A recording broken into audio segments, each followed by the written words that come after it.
দোল বা হোলি উপলক্ষে বাড়িতে কিন্তু বানিয়ে নিন ক্ষীরপুলি বা গুজিয়া। এটা আবার খেতে যেমন টেস্টি, আপনি বাড়িতে আবার কিছুদিন রেখেও যেতে পারবেন। তাছাড়া আপনার বাড়িতে কোনো উৎসব অনুষ্ঠান হলে মানুষজন আসলে তাকেও কিন্তু আপনারা খাওয়াতে পারবেন। হাই, আমি প্রাপ্তি, আমার নতুন একটি ব্লগে আপনাদের সকলকে স্বাগত।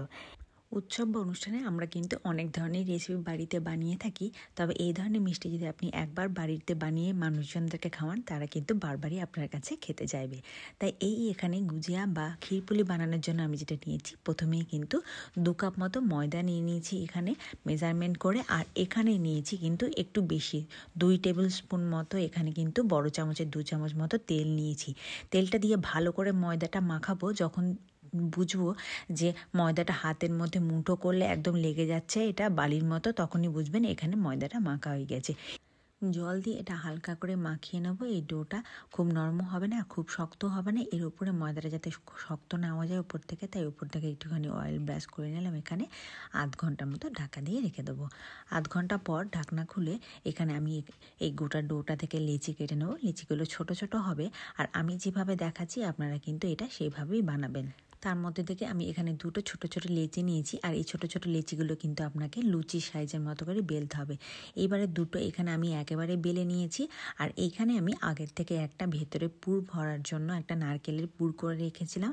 আপনারা যে কোনো পুর এখানে ইউজ করতে পারেন, নারকেলটা আমার বেশি প্রেফারেবল বলে আমি এখানে নারকেল ইউজ করেছি। আপনারা এখানে ক্ষীর ব্যবহার করতে পারেন, সুজি ব্যবহার করতে পারেন, অন্য রকমের ড্রাই ফ্রুটসও ব্যবহার করতে পারেন, সব কিছুই ব্যবহার করতে পারেন। তবে যখন আমরা এখানে সুগার সিরাপটা বানাবো, তার সঙ্গে এই যে নারকেলের একটা সংমিশ্রণ, দুটো মিলিয়ে কিন্তু মুখে একদম মাখনের মতো গুলে যাবে। সেই কারণেই আমি কিন্তু এখানে পছন্দ করেছি নারকেলের স্টাফিংটা। নারকেলের স্টাফিংটা আমি নারকেল কোড়া দিয়ে আর তার সাথে চিনি দিয়েছি, ফ্লেভারের জন্য একটুখানি এলাচে দিয়ে দিয়েছি। নাড়িয়ে একটু শক্ত মতো হয়ে গেলেই কিন্তু নামিয়ে দিয়েছি। এখানে ঠান্ডা হয়ে যাওয়ার পর আপনারা এখানে 2টো লেচি কেটে আমি যেরকমভাবে করেছি এরকম 2টো ছোট ছোট লুচির মতো বেলে নিয়ে তারপরে একটার উপরে স্টাফিংটা দিয়ে ভালো করে, তারপরে আরেকটা লুচি উপর থেকে দিয়ে চেপে দেবেন। সাইডটা ভালো করে চেপে দেবেন যাতে সাইডে মুখটা না খুলে যায়। মুখটা যাতে খুলে না যায় সেই জন্য আমি কিন্তু মুখটা এরকম করে এরকম করে মুড়ে নিয়েছি দুপাশে 2টো হাতের সাহায্যে, যাতে কিন্তু এটা ভাজার সময় খুলে না যায়। সেই দিকে কিন্তু একটুখানি খেয়াল রাখতে হবে। একটা আমি গোল গোল করে বেলেছি, আর একটা আমি একটা হাফ করে গোল বেলে তার হাফ কেটে হাফ মতো করে এখানে মুড়ে দিয়েছি। 2টো স্টাইলই করেছি যাতে কিন্তু দেখতে ভালো লাগে সেই জন্য। অন্যদিকে আমি এখানে সুগার সিরাপটা বানিয়ে নিচ্ছি। সুগার সিরাপ বানানোর জন্য আমি এখানে 3 কাপ মতো চিনি দিয়েছি, যাতে একটু বেশি সুগার সিরাপ থাকে, কারণ ওটা তো ডুববে পুরো ব্যাপারটা।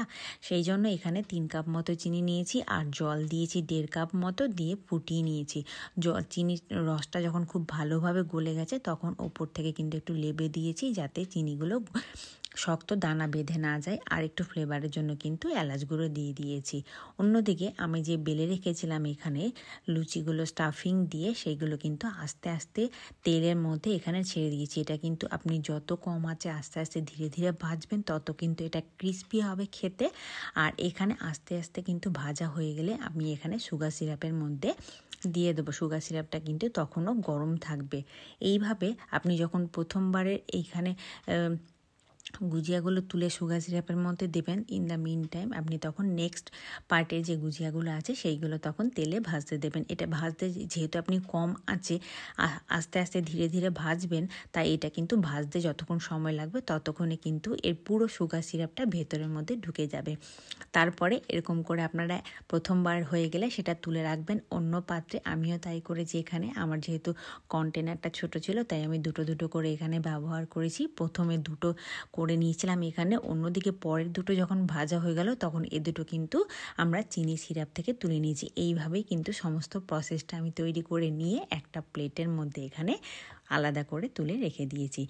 এটা আপনারা বাইরে এমনিও রাখতে পারবেন, আর ফ্রিজে রাখলেও বেশ কিছুদিন রেখে বাড়িতে কিন্তু খেতে পারবেন। দুর্দান্ত স্বাদের খেতে এই ক্ষীরপুলি বা গুজিয়া। স্পেশাল অনুষ্ঠানে আপনারা বানিয়ে প্রিয়জনকে উপহার দিন এই সুন্দর ডেজার্ট। বাড়িতে বানালে কেমন হয়েছে খেতে, আপনাদের কেমন লেগেছে তা কিন্তু আমাকে অবশ্যই কমেন্ট সেকশানে জানাতে ভুলবেন না। আর তাছাড়াও সামনে দোল উৎসবের জন্য আপনারা কিন্তু বাড়িতে অনায়াসেই এই মিষ্টিটা বানিয়ে রাখতে পারেন 2-3 দিনের জন্য। সকলকে রইল আমার তরফ থেকে দোলের অগ্রিম শুভেচ্ছা। সকলের এই দিনটি খুব ভালো কাটুক। Follow for more updates. By.